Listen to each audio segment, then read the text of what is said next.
Bomberman Quest, sorti en 98 au Japon et aux États-Unis et en 99 chez nous en Europe, est un jeu Game Boy Color développé et édité par Hudson Soft.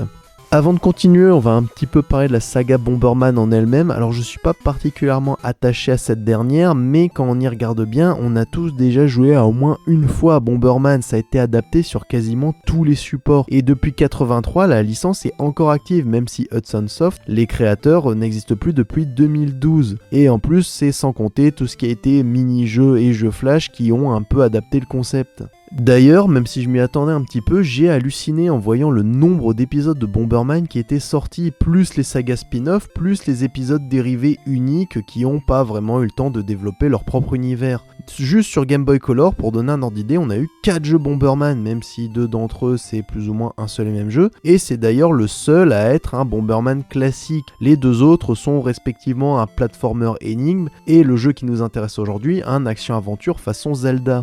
Puis rassurez-vous, je sais que c'est pas la première fois que je parle d'un Zelda-like sur cette chaîne, mais pour une fois on a un jeu assez unique qui s'éloigne pas mal des conventions de Zelda en proposant un petit peu son propre registre.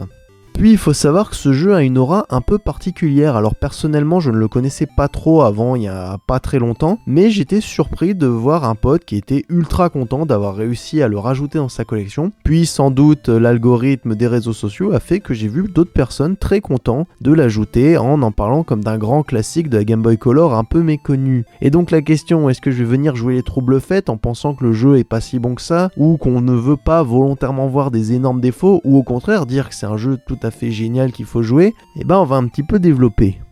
Bon, déjà on va parler de l'histoire qui est ce qu'elle est, elle est tout à fait efficace. Bomberman est dans son vaisseau avec des prisonniers, et son vaisseau va exploser, il va se retrouver sur une planète et il va devoir capturer tous les prisonniers qui vont donc correspondre aux créatures que l'on affrontera. D'ailleurs, chaque créature est unique, et c'est une des grandes particularités du jeu. On est plus proche d'une sorte de boss rush que d'un vrai Zelda. Certes, on a bien des phases de donjon qui, une fois finies, nous permettent d'accéder à une nouvelle zone, mais dans l'absolu, on n'affronte jamais 2 fois le même ennemi. Chacun est dans son propre bestiaire et a une méthode bien à lui pour être vaincu. Et c'est une des grandes forces du jeu, la liberté sur comment vaincre les ennemis, car on a énormément de bombes différentes, certaines plus utiles que d'autres, et on va se rendre compte que, il y a plusieurs manières dont on peut venir à bout des adversaires. J'ai adoré la liberté qui nous était laissée sur répondre à la question comment vaincre les boss. Alors évidemment, certains boss ont une seule et unique manière d'être vaincus, mais dans d'autres, on peut avoir des situations un petit peu différentes, ce qui font qu'on a une vraie liberté sur l'exploration et découvrir les zones à notre rythme. Derrière ça, la difficulté est plutôt bien dosée, les graphismes sont plutôt sympathiques, tout comme les musiques, donc de ce point de vue-là, le jeu est vraiment chouette. On a en face un jeu qui certes a pas mal de rapports avec Zelda et on ne pourra pas s'empêcher de faire la comparaison, mais d'un autre côté, s'émancipe réellement du gameplay, proposant une aventure unique. Cependant, il y a quand même des gros défauts avec ce jeu et je ne peux pas vraiment fermer les yeux dessus. Le premier, c'est que le début du jeu, c'est une vraie